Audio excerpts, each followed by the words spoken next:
આજે આપણે નવું ચેપ્ટર શીખવા જઈ રહ્યા છીએ જેનું નામ છે પ્રકરણ નંબર 3 દ્વિચલ સુરેખ સમીકરણ યુગ્મ.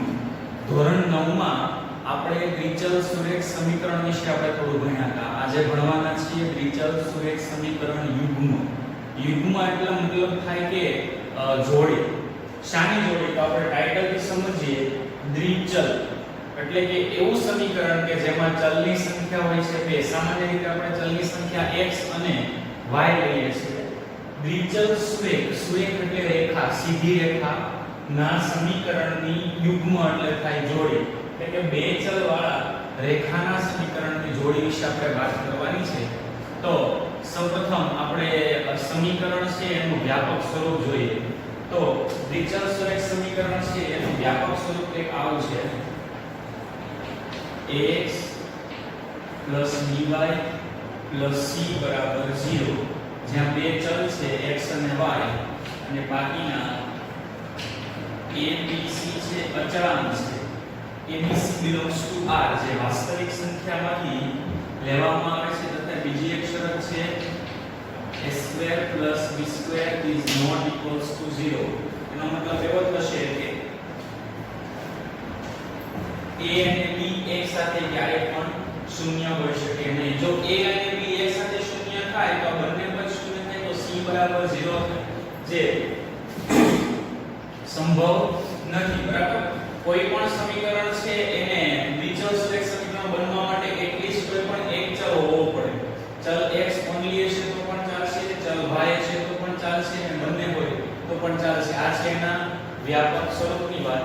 હવે પહેલું જે સ્વાધ્યાય છે એમાં આપણે શીખવાના છીએ કે સમીકરણ છે એ કઈ રીતે બને. સમીકરણ કઈ રીતે બને એના માટે એક આપણે ઉદાહરણ લઈએ. તો પહેલા આપણે લખીશું સમીકરણની રચના.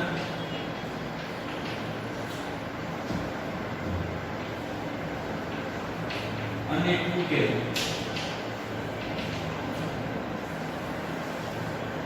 તો એના માટે આપણે એક રકમ લઈ લઈએ છીએ.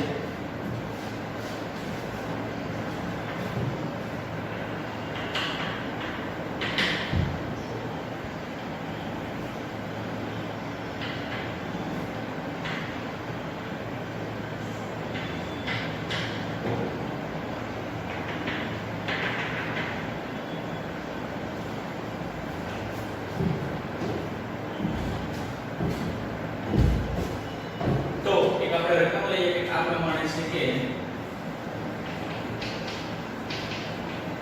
એક બેટ અને એક દડાની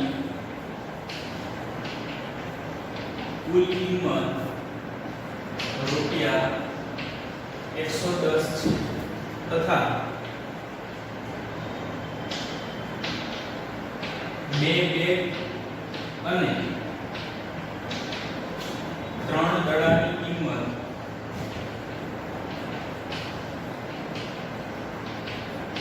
રૂપિયા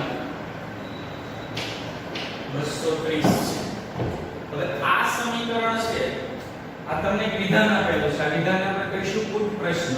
હવે અહીંયા આ બંને વિધાન છે એના પહેલા આપણે સૌપ્રથમ સમીકરણ બનાવતા શીખીએ. તો સમીકરણ બનાવવા માટે શું કરીશું? સૌપ્રથમ તો આપણને જે રકમમાં માહિતી આપેલી છે એ શાની માહિતી આપેલી છે નક્કી કરીશું. તો સૌપ્રથમ આપણે જોઈએ તો અહીંયા બે પ્રકારની કિંમતો આપેલી છે. એક છે બેટ અને બીજું છે દડો. તો બેટ અને દડો છે એ બંને કિંમતો છે એ કુલ કિંમત થશે 110. એટલે બંને કિંમતોનો સરવાળો થશે 110. આપણે ધારણા કરવાની થાય. ગમે ત્યારે ચેપ્ટર નંબર 3 ના દાખલા ગણીએ તો હંમેશા આપણે બે ચલ લેવાના આવે, ચલ x અને ચલ y. તો કોને ચલ x ધારવો, કોને ચલ y ધારવો એ સંપૂર્ણ સ્વતંત્ર છે. એનામાં કોઈ રૂલ્સ નથી કે ભાઈ આને x ધારવો અને y ધારવો એમ. તો આપણે ધારી લઈશું કે બેટની કિંમતને x ધારીશું અને દડાની કિંમતને ધારીશું y. તો ધારણા કરીએ. ધારો કે એક બેટની કિંમત બરાબર રૂપિયા x અને એક દડાની કિંમત બરાબર રૂપિયા 1. હવે આપણે અહીંયા જોઈએ તો એક શરત આપી છે એ કે એક બેટ અને એક દડાની કિંમત છે 110 રૂપિયા. તો આપણે લખીશું કે પ્રથમ શરત મુજબ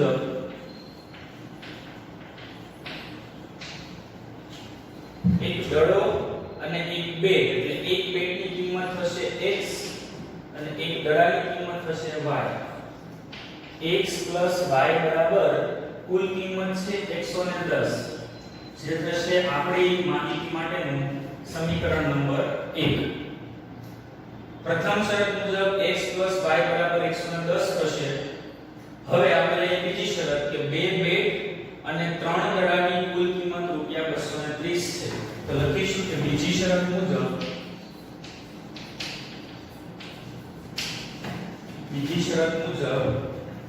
બે બેટ છે તો બેટની કિંમત છે x રૂપિયા, તો બે બેટની થશે 2x પ્લસ દડાની કિંમત છે y રૂપિયા, ત્રણ દડા એટલે 3y બરાબર 230. આ છે આપણું સમીકરણ નંબર 2. પહેલું અને બીજું સમીકરણ છે એ આપણા દ્વિચલ સમીકરણ યુગ્મ કહેવાય. તો એક પ્રકારનો પ્રશ્ન એવો પૂછાય એક માર્ક્સમાં અથવા બે માર્ક્સમાં કે સમીકરણની રચના કરો. તો આપણે અહીંયા દ્વિચલ સમીકરણની રચના કરી, બરાબર છે. હવે આ સમીકરણના આપણે ઉકેલ મેળવવાનો છે. તો ઉકેલ મેળવવા માટે અહીંયા આપણા ચેપ્ટરમાં ત્રણ રીત છે. દ્વિચલ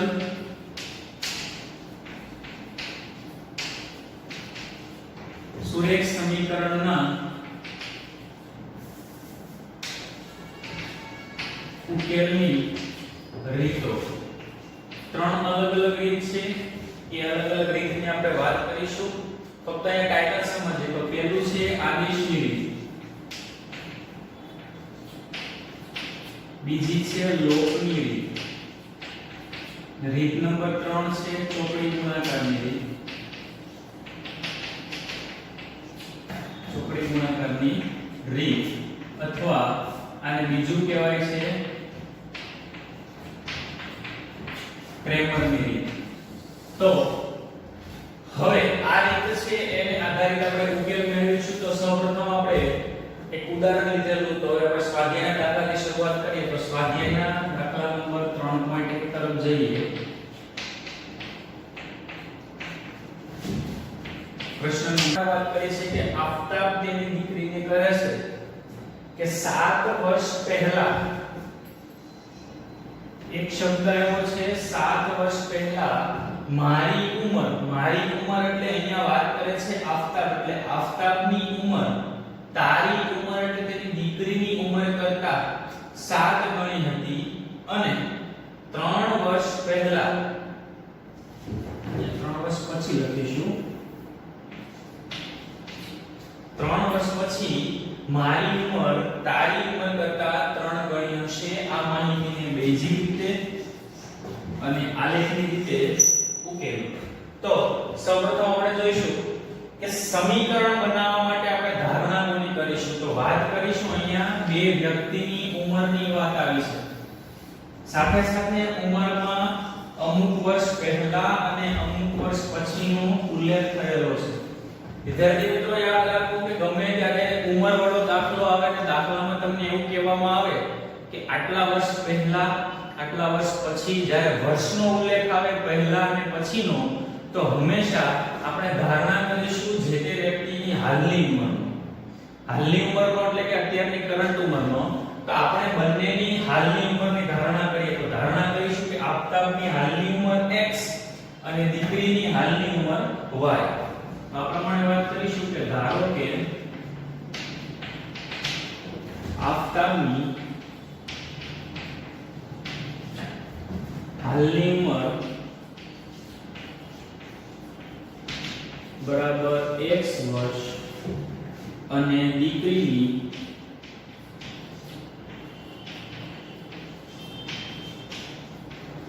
હાલની ઉંમર બરાબર y વર્ષ. તો હવે આપણે આગળ વાત કરીએ તો પહેલું વિધાન છે અહીંયા સુધી આવે તો એમાં ઉલ્લેખ થયેલો છે 7 વર્ષ પહેલા. તો હાલની ઉંમર બંનેની x વર્ષ છે, તો 7 વર્ષ પહેલાની ઉંમર કેટલી થશે? તો યાદ રાખો વિદ્યાર્થી મિત્રો કે વર્ષ પહેલા આવે તો મૂળ વર્ષ છે આપણે જે હાલની ઉંમર એમાં માઈનસ કરવાના અને પછી આવે તો પ્લસ કરવાના. તો બંનેની 7 વર્ષ પહેલાની ઉંમર છે ને આપણે ધારણા કરી લઈએ. તો આપણે ધારણા કરીશું, ધારો કે ધારણા તરીકે આપણે લખીશું 7 વર્ષ પહેલા આફતાબની ઉંમર છે એ થશે x 7 વર્ષ અને દીકરીની ઉંમર છે એ થશે y 7 વર્ષ. હવે આપણે વિધાનને પકડીએ અને વિધાન મુજબ આપણે સમીકરણ બનાવીએ. તો 7 વર્ષ પહેલા એટલે 7 વર્ષ પહેલા બંને વ્યક્તિની ઉંમર આપણે લખી નાખી છે. મારી ઉંમર, મારી મીન્સ કે આફતાબની ઉંમર, તો 7 વર્ષ પહેલા આપણે લખીશું પ્રથમ શરત મુજબ 7 વર્ષ પહેલા આફતાબની ઉંમર એટલે x 7. મારી ઉંમર તારી ઉંમર કરતા. હવે અહીંયા શબ્દ આવ્યો છે કરતા. એ કરતા કોની સાથે જોડાયેલો છે આપણે જોઈએ? તારી ઉંમર સાથે. તો કરતા 7 એટલે તારી ઉંમરને 7 વડે આપણે ગુણીશું. તો 7 વર્ષ પહેલા જે મારી એટલે કે આફતાબની ઉંમર છે એ કોના બરાબર થશે? તો કે એની દીકરીની ઉંમર છે 7 વર્ષ પહેલાની એના કરતા 7 ગણી થશે. ફરીવાર આપણે જોઈએ 7 વર્ષ પહેલા એટલે બંને વ્યક્તિની 7 વર્ષ પહેલાની આપણે ઉંમર લઈ લીધી. હવે મારી ઉંમર એટલે કે આફતાબની ઉંમર, તારી ઉંમર એટલે દીકરીની ઉંમર કરતા 7 ગણી હશે. હંમેશા ઉંમરમાં તમને ખબર હોય, ખબર પડતી હોય કે કોણ નાનું છે, ત્યાં સિમ્પલી છોકરી છે એ છોકરી હંમેશા એના પિતા કરતા નાની હોવાની છે. તો હંમેશા નાની ઉંમરવાળી વ્યક્તિ હોય એની સાથે ગુણાકાર કરવો, જેથી ઉંમર છે નાની ને નાની રહે. અથવા ઘણીવાર એવું પણ થતું હોય કે પિતાને 7 વડે ગુણી દો તો પિતા 10 વર્ષના થઈ જાય, પુત્રી 45 વર્ષની થઈ જાય. એટલે ધ્યાન રાખો. તો હવે આને આપણે ગુણાકાર કરીશું, સાદું રૂપ આપીશું x 7 7y 49. 7 નો ગુણાકાર y સાથે 7y -7 * 7 49. એક બાજુ આપણે ચલને ભેગા કરીશું, એક બાજુ સંખ્યાને ભેગી કરીશું. તો અહીંયા કંઈક આ પ્રમાણે આવશે x 7y બરાબર -49 + 7 માટે x 7y બરાબર -42. સમીકરણ નંબર 2. હવે સમીકરણ નંબર 2 મળી ગયું છે. આમાં જ આગળ જઈએ. 3 વર્ષ પછીની વાત કરી છે. તો બંને વ્યક્તિની 3 વર્ષ પછીની ઉંમર આપણે મેળવી લઈએ. 3 વર્ષ પછી આફતાબની ઉંમર થશે x 3 અને દીકરીની ઉંમર થશે y 3. અહીંયા પ્લસ કેડા કારણ કે આપણે પછી શબ્દનો ઉપયોગ કર્યો છે. જ્યારે પણ પછી શબ્દનો ઉપયોગ થાય ત્યારે પ્લસ કરવાના, પહેલા શબ્દનો ઉપયોગ થાય ત્યારે માઈનસ કરવાના. તો 3 વર્ષ પછી આફતાબની અને દીકરીની ઉંમર આવી ગઈ. હવે કીધું છે કે 3 વર્ષ પછી મારી ઉંમર, મારી એટલે આફતાબની ઉંમર, તો આપણે લખીશું બીજી શરત મુજબ 3 વર્ષ પછી એટલે x 3 મારી ઉંમર તારી ઉંમર કરતા 3 ગણી હતી એટલે દીકરીની ઉંમર કરતા 3 ગણી હતી એટલે દીકરીની ઉંમરને આપણે 3 વડે ગુણીશું. સેમ સમીકરણ અહીંયા તો એવું આવશે, સાદું રૂપ આપીએ તો અહીંયા કંઈક આ પ્રમાણે આવશે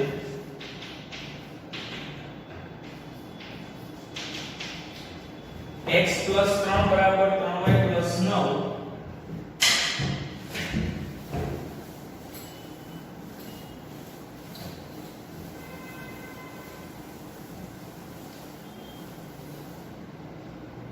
ચલો હવે આ સમીકરણમાં સાદું રૂપ આપીએ તો x 3y બરાબર 9 3 પ્લસ 3 સામે જશે, 3y છે આ બદલાવશે એટલે માઈનસ થશે એટલે અહીંયા સમીકરણ મળશે x 3y બરાબર 6 x 3y બરાબર 6 હવે અહીંયા આગળ આપણે જોઈશું તો આ બે સમીકરણ છે બે સમીકરણને બેઝિક રીતે ઉકેલવાના છે તો બેઝિક રીતે ઉકેલવા માટે આપણી પાસે ત્રણ રીત છે એમાંથી કોઈ પણ રીત વાપરી શકીએ આપણે સૌપ્રથમ આદેશ રીત વાપરીશું આદેશ રીત કઈ રીતે મળે એ વાત કરીશું તો કોઈ પણ બે સમીકરણ છે એમાંથી જે સિંગલ ચલ હોય x અથવા y એને આપણે કર્તા બનાવીશું તો આપણે લખીએ અહીંયા સમીકરણ 1 પરથી સમીકરણ 1 પરથી સમીકરણ 1 ને કા પ્રમાણે આપેલું છે x 7y બરાબર -42 જેમાં આપણે ચલ x ને કરતા બનાવીશું તો 7y સામેની બાજુ જશે એટલે -7y સામે જાય તો થાય +7y એટલે x બરાબર 7y - 42 આપણને x ની કિંમત મળી હવે આ કિંમતને આપણે મૂકીશું સમીકરણ 2 માં 1 માંથી બનાવીને મૂકવાના ક્યાં 2 માં તો 2 માં આપણે સમીકરણ 2 લખી નાખીએ હવે x ની કિંમત મૂકીશું આપણે 7y -42 આ x ની કિંમત આવી -3y બરાબર 6 તો 7y માંથી 3y જાય તો આવશે 4y 6 માંથી સામે 42 પ્લસ થશે એટલે 6 ને 42 42 ને 6 48 માટે y બરાબર આવશે 48 ભાગ્યા 4 માટે y બરાબર આવશે 12 હવે આ y બરાબર 12 છે y બરાબર 12 લેતા એને આપણે મૂકીશું અહીંયા x ની કિંમતમાં x ની કિંમત છે x બરાબર 7y - 42 7 × 12 - 42 x બરાબર 12 નું અહીંયા આપણે 7 કરીએ 12 × 7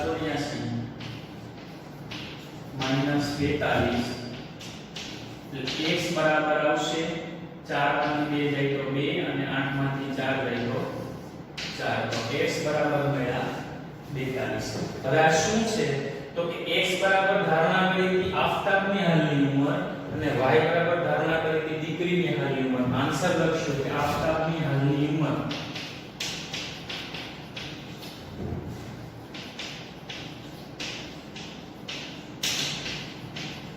42 વર્ષ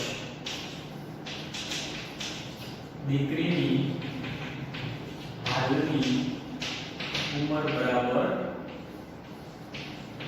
12 વર્ષ દીકરીની અને આફતાબની બંનેની ઉંમર મળી ગઈ છે મિત્રો યાદ રાખો કે આ દાખલામાં આપણે જવાબ છે એ સવાલ પરથી નક્કી કરી શકીએ એટલે કે એનું વેરિફિકેશન કરી શકીએ સાચો છે કે ખોટો છે ચાલો ચેક કરીએ 7 વર્ષ પહેલાની વાત કરી છે તો આફતાબની ઉંમર છે 42 વર્ષ દીકરીની ઉંમર છે 12 વર્ષ 7 વર્ષ પહેલા 42 માંથી 7 કાઢીએ એટલે આવશે 35 અને દીકરીની 7 વર્ષ પહેલાની ઉંમર આવશે 5 તો આ છે એનાથી 7 ગણી ઉંમર છે આપણને કીધું છે કે તારી ઉંમર છે એ 7 ગણી હશે તો અહીંયા 5 7 અને 35 બીજી વાત કરીએ તમને કીધું છે 3 વર્ષ પછી તો 3 વર્ષ પછી આફતાબની ઉંમર થશે 45 દીકરીની ઉંમર થશે 15 તમને 3 ગણી ઉંમર લીધી છે 15 થઈને 45 એટલે આપણે આ દાખલો છે એ વેરીફાઈ કરી શકીએ હવે વાત થઈ ફક્ત બેઝિક રીતે હજી આપણે આલેખની રીતે પણ ઉકેલવાનું બાકી છે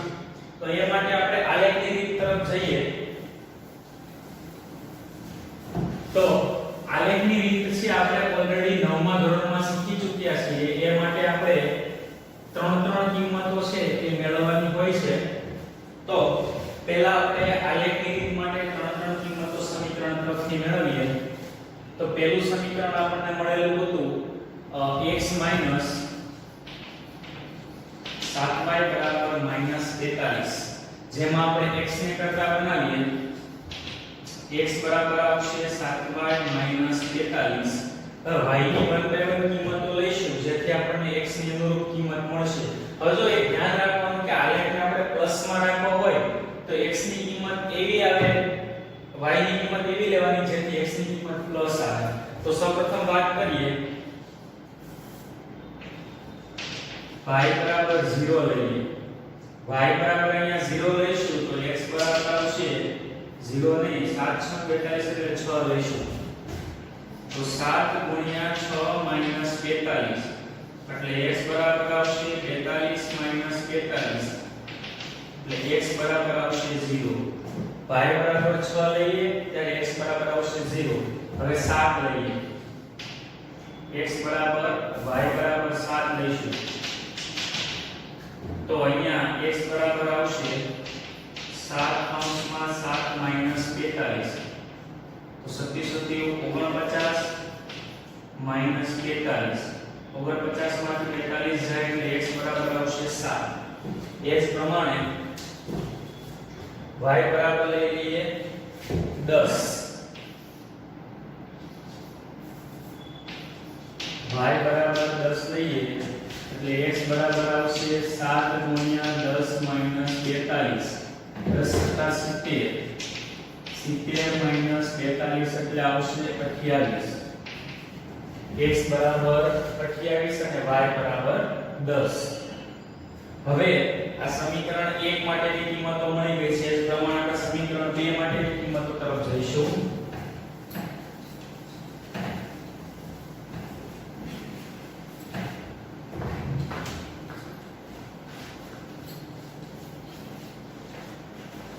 તો સમીકરણ 1 માં આપણને જે x અને y ની કિંમત મળેલી હતી એનો આપણે બોક્સ બનાવી લઈએ.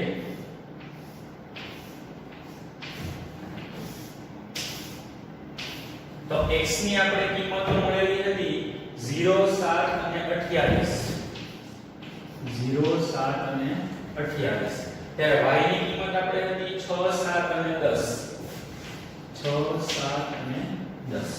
ચાલો નેક્સ્ટ આપણે સમીકરણ 2 લઈએ. તો સમીકરણ 2 છે એમાં 2x 3y બરાબર 6. 3y ને સામે મોકલીએ તો x બરાબર આવે 3y 6. તો y ની કિંમત પણ આપણે 6 7 અને 10 એવી એક લઈ લઈશું. તો y બરાબર 6 y બરાબર 7 અને y બરાબર 10 લઈએ તો x બરાબર આવે 3 ગુણ્યા 6 પ્લસ 6 6 તેરી 18 18 અને 6 થશે 24. બીજું લઈએ 3 ગુણ્યા 7 પ્લસ 6 3 સત્તા 21 21 ને 6 27 અને y બરાબર 10 લઈએ 10 તેરી 30 30 ને 6 36. તો અહીંયા આગળ x ની અને y ની કિંમતનો આપણે કોષ્ટક બનાવીશું. તો x ની કિંમત આપણને મળી 24 27 અને 36 24 27 અને 36. y ની કિંમત મળી 6 7 અને 10.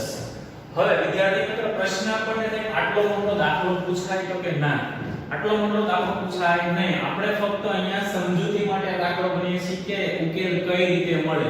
બેઝિક રીતેથી જ ઉકેલ પૂછાય છે. આલેખની રીતથી આજ સુધી પ્રશ્ન પૂછાયો નથી, પણ એનસીઆરટી બોર્ડ આવ્યું છે કે આપણે બધી તૈયારી રાખવી પડે. તો આગળ વધીએ આપણે. તો આલેખ બનાવવા માટે આપણે x અક્ષ અને y અક્ષ પર યોગ્ય પ્રમાણમાં લેવું પડશે. તો x અક્ષ અને y અક્ષ પર આપણને જે કિંમત મળી છે એ મુજબ પ્રમાણમાં લઈએ તો આપણને મોટા મોટી કિંમત 36 મળેલી છે. તો આપણે 5 5 ના ભાગ પાડીને આપણે આલેખ બનાવીશું.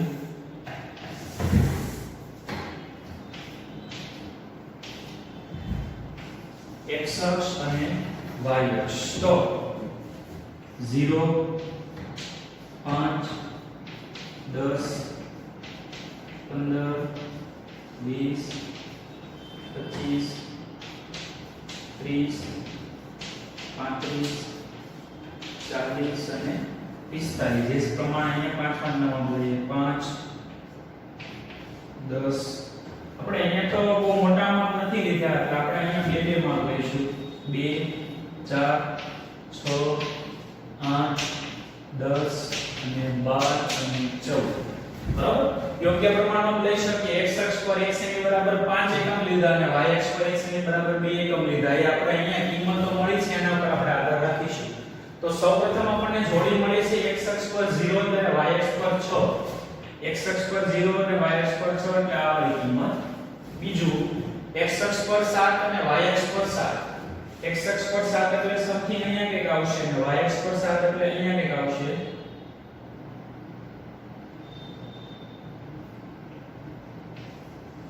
આ રીતે બોર્ડમાં આપણે અંદાજિત માપ ચોક્કસ માપ નહીં આવે આપણે ગ્રાફમાં બનાવીશું તો ચોક્કસ માપ આવશે નેક્સ્ટ છે x અક્ષ પર 28 અને y અક્ષ પર 10 y અક્ષ પર 10 અહીંયા આવશે અને 28 અહીંયા આવશે તો આ ત્રણેયના આપણે બિંદુઓને જોડતો એક આલેખ બનાવીએ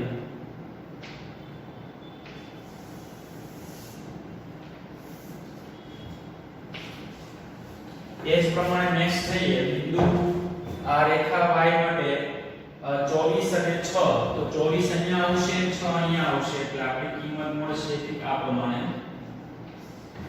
નેક્સ્ટ છે 27 અને 7 27 અને 7 માટે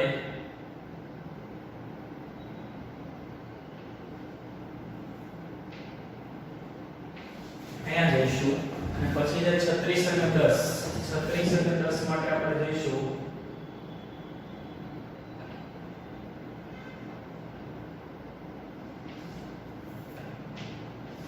તો આ બંને ત્રણેય બિંદુઓને આપણે જોડી દઈએ તો આપણને કંઈક આ રીતે આલેખ મળશે હવે આ આલેખનો આપણે ઉકેલ મેળવવાનો છે તો ઉકેલ મેળવવા માટે આપણે છેદ બિંદુ બંનેના ક્યાં મળે છે એ જોવાનું છે તો કે આપણે ચોક્કસ આલેખ નથી બનાવ્યો પણ આપણે આલેખ પત્રમાં બનાવીશું તો આ બિંદુ છે આપણને અહીંયા અંદાજિત 42 આસપાસ પરફેક્ટ મળશે અને આ બિંદુ છે આપણને અહીંયા એક્ઝેક્ટ 12 આગળ મળશે તો અહીંયા છેદ બિંદુ છે એ લખાય 42 અને 12 જે આપણો ઉકેલ આવ્યો હતો એ બરાબર તો આલેખની રીતે આપણને આ રીતે ઉકેલ મળશે તો આપણે લખીશું ઉકેલ xy બરાબર 42 અને 12 હવે 42 અને 12 શું છે તો કે 42 એ આફતાબની હાલની ઉંમર છે અને 12 એ તેની દીકરીની હાલની ઉંમર છે તો આન્સરમાં લખવાનું કે માટે આફતાબની હાલની ઉંમર બરાબર 42 વર્ષ અને દીકરીની હાલની ઉંમર બરાબર 12 વર્ષ તો આ મુજબ આટલી લાંબી પ્રોસેસ થી આપણે આલેખની રીતે ઉકેલ મેળવી શકીએ જો કે આલેખની રીતથી ઉકેલ મેળવવાના દાખલા અત્યાર સુધી પૂછાયા નથી પણ આપણે એવી તૈયારી રાખી શકીએ કે જો પૂછાય તો આપણને